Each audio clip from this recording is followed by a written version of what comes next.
Anita Thomas. Anita has illegally skipped ahead in her pathway journey to give a level 3 elective speech project, Effective Body Language. She needed to select a topic that would lend itself to gestures and wild arm waving, which is coming soon. She was conveniently inspired by Sue Waller's table topics question last week, Define Human Rights. Anita will attempt to scratch the surface of a related subject today in a speech titled, Women's Rights Are Human Rights. Yes. The legislative struggle for passage of the Equal Rights Amendment began with its first proposal in 1923.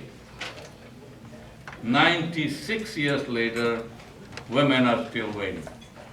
The time is 5 to 7 minutes. Please help me welcome Anita Thomas.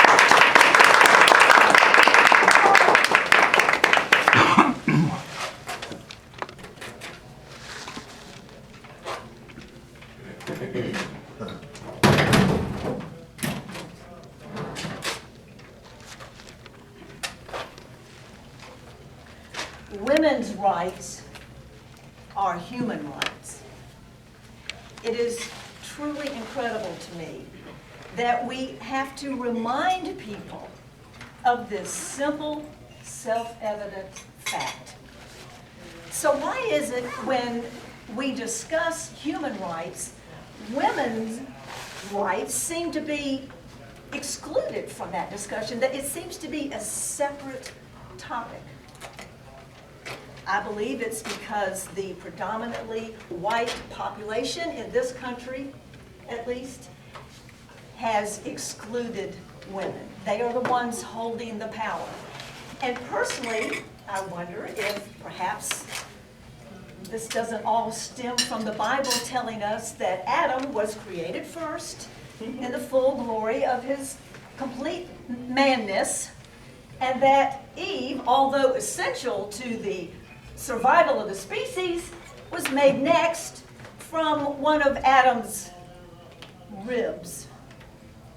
How secondary, how like an afterthought.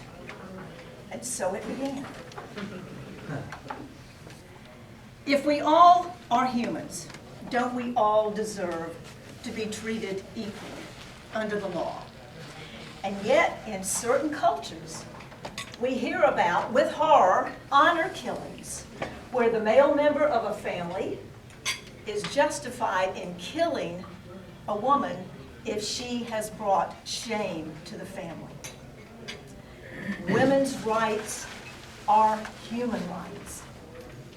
In France today, women are protesting the violent deaths of women by domestic violence, because France's rates are higher than most of the other European countries, 130 deaths this year. So each time a woman is violently killed by her spouse or domestic partner, the women in France are taking to the streets. And they are demanding that the word femicide be used to describe these murders whenever they are reported. Femicide, I have learned, is the intentional killing of females because they are females. Women's rights are human rights. So if we expect women to be treated equally under the law, please don't expect those in power to see to it that this happens organically. Let's just say they're not known for self-regulation.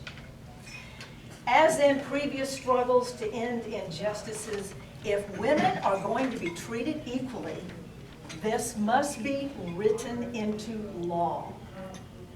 Once it is, those in power, in theory, can be held accountable in a court of law. Now, the Equal Rights Amendment sought to do this. It was proposed a second time in 1973, but they failed to get the 38 required states to ratify it. They only needed 3 more. Today, Nevada, Illinois, and Virginia have indicated that they will do so if it is proposed again. So, we may be hearing in the near future of another proposed amendment for equal rights.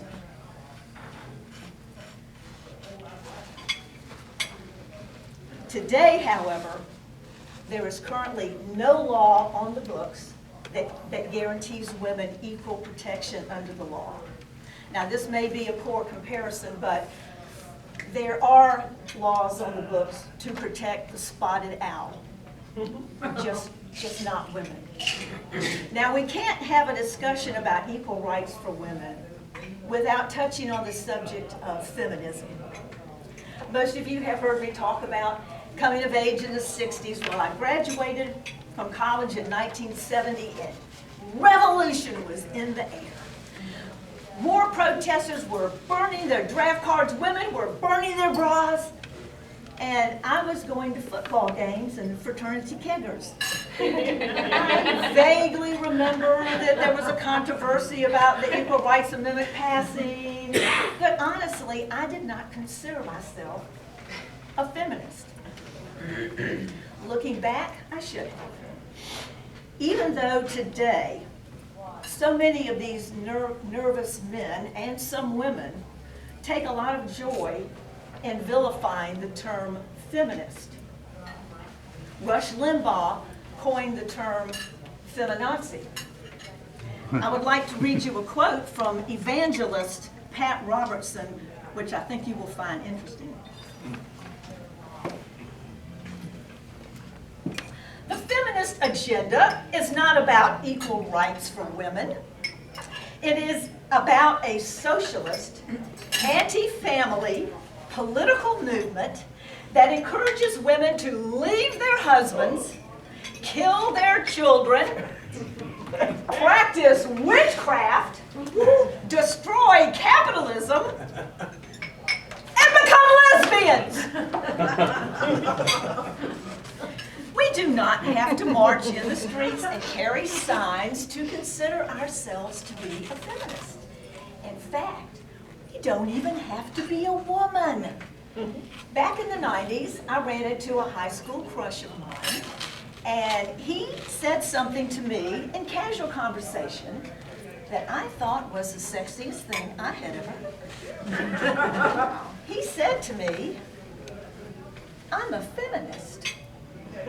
And while I absorbed the shock of this, it occurred to me, he's simply stating that he believes that women are every bit the equal of men, and that they deserve the same rights, the same freedoms, and to be treated equally as fellow human beings. And he was proud to say that. Now, whether you are an open-minded, enlightened man, or a recently woke woman, please consider yourselves a feminist. And I encourage you and hope that you will follow any possible proposal of the Equal Rights Amendment, and that you will always remember that women's rights are human rights.